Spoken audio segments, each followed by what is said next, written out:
Bonjour à tous et bienvenue pour ce nouvel épisode de l'ABC de la foi où chaque semaine nous partons à la découverte d'un des mots de la foi chrétienne.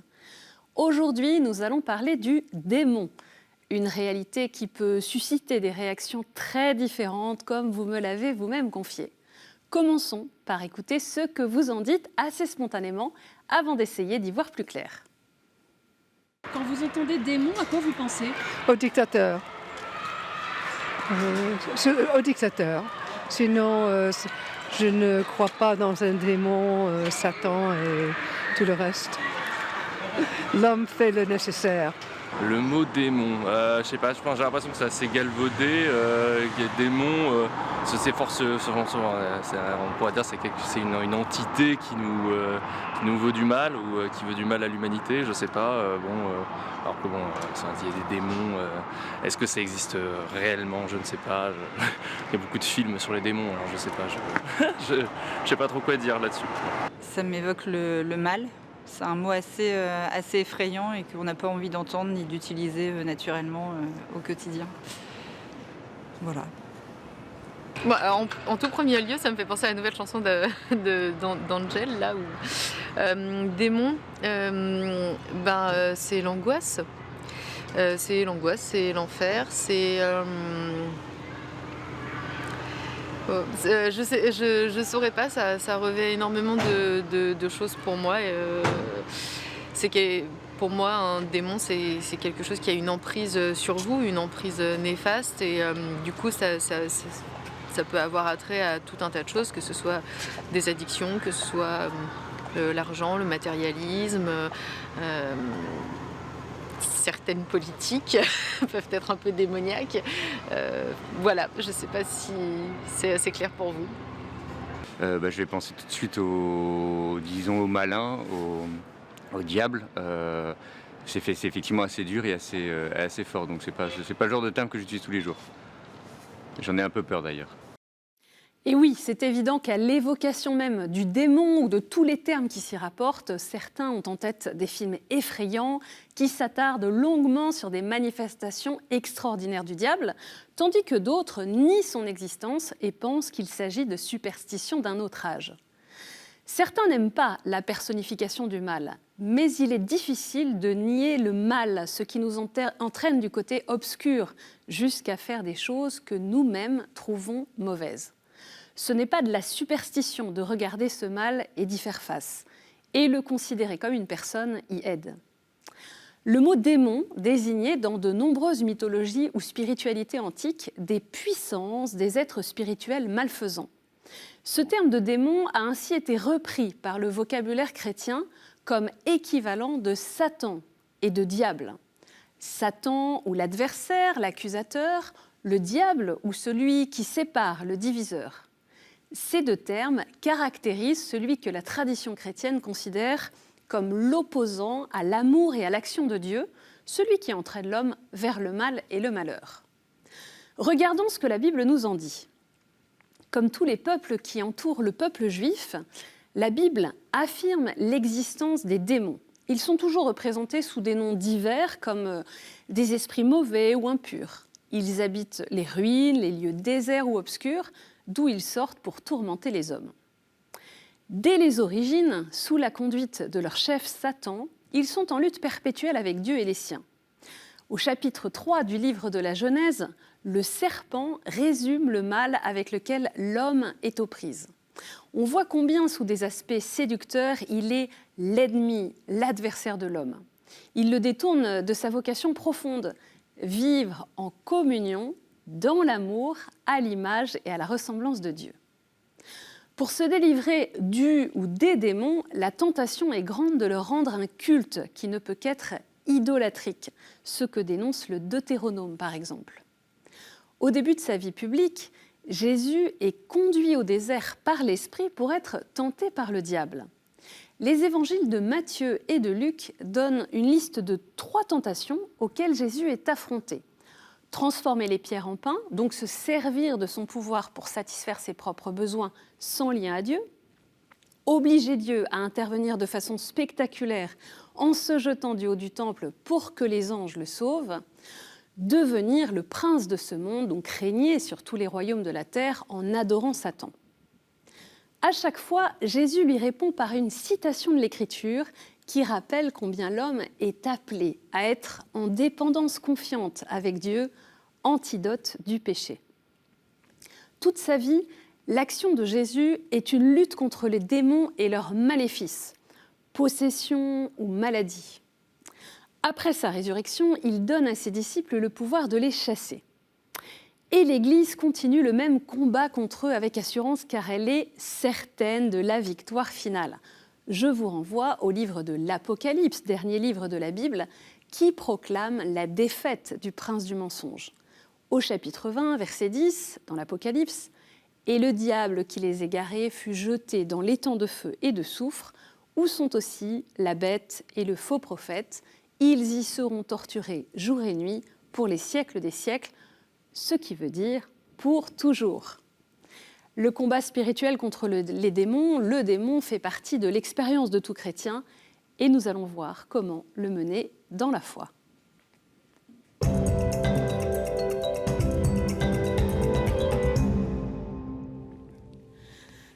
Les Écritures, la Bible et la tradition de l'Église, l'explicitation de la foi au fil des siècles, présentent Satan, le diable, comme un ange déchu, un être spirituel et non corporel, personnel, immortel, doté d'intelligence et de volonté.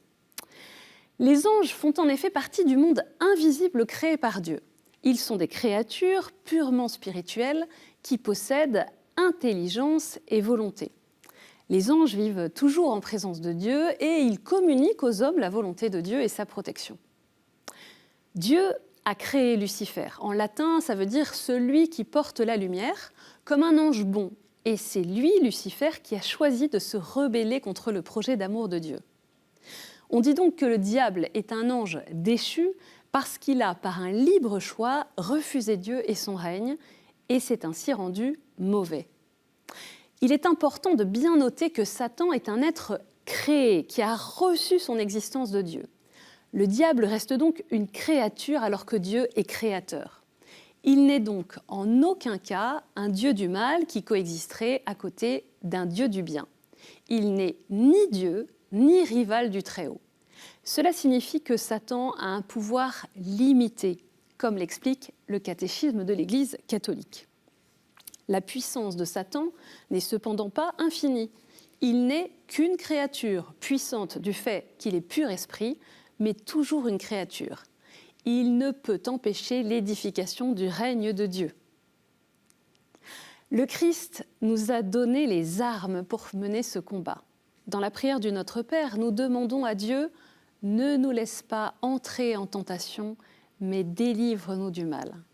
À travers cette prière, nous supplions Dieu de ne pas nous laisser sans défense face à la puissance de la tentation. Nous redisons aussi notre confiance dans la bonté de Dieu qui n'est jamais à l'origine de l'épreuve et qui ne veut le mal de personne. Le nom même de Jésus est puissant contre les assauts du démon. Dieu est venu nous en délivrer.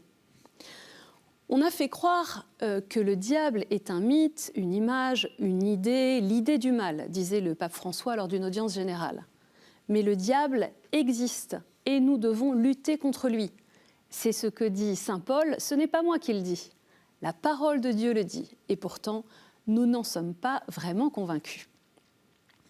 Dans la lettre aux Éphésiens, Paul, justement, nous exhorte à revêtir l'équipement de combat donné par Dieu afin de pouvoir tenir contre les manœuvres du diable, car nous ne luttons pas contre des êtres de sang et de chair, mais contre les dominateurs de ce monde de ténèbres, les principautés, les souverainetés, les esprits du mal qui sont dans les régions célestes.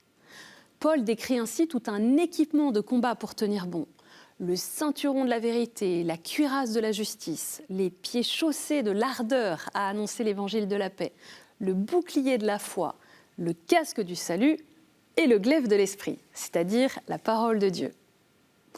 En certains cas, et cela nécessite un vrai discernement, l'Église estime nécessaire d'avoir recours à ce qu'on appelle un exorcisme pour libérer une personne de l'emprise du démon.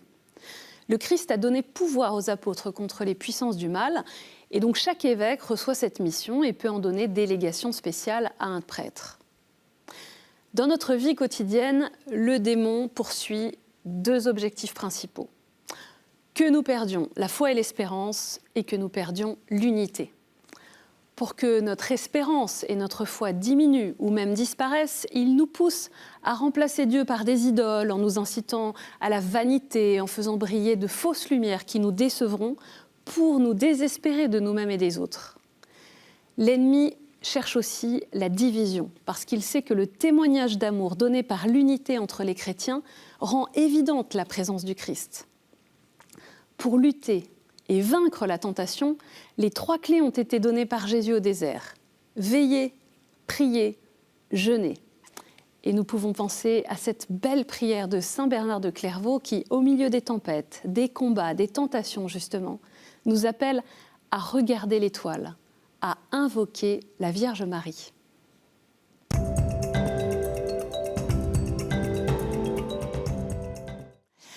Si vous ne la connaissez pas encore, je vous conseille de lire La tactique du diable par C.S. Lewis, qui est notamment l'auteur du Monde de Narnia.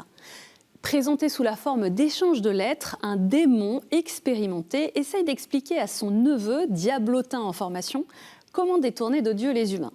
Eh bien, cet ouvrage très fin nous donne de belles occasions de faire des progrès spirituels en démasquant la stratégie du diable.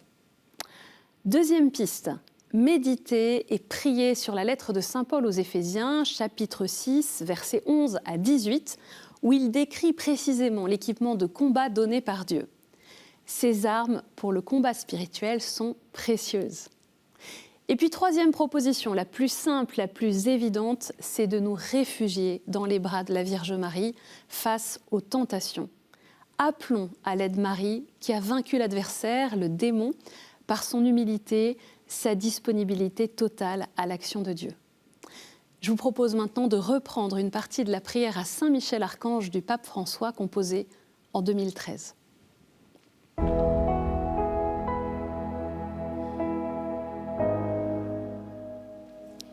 Au nom du Père et du Fils et du Saint-Esprit.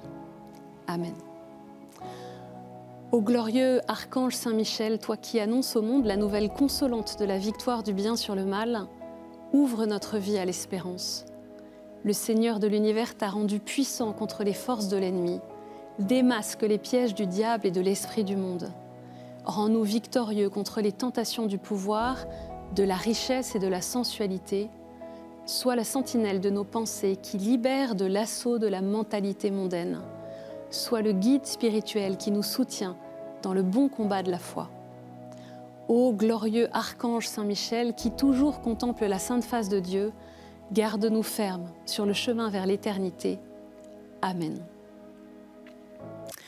Voilà, c'est la fin de notre émission. Merci pour votre fidélité et vos messages. Vous pouvez revoir cet épisode sur notre appli et sur ktotv.com. N'hésitez pas à le partager sur les réseaux sociaux. Je vous dis à la semaine prochaine, bien sûr, pour un nouvel ABC de la foi et que le Seigneur vous bénisse.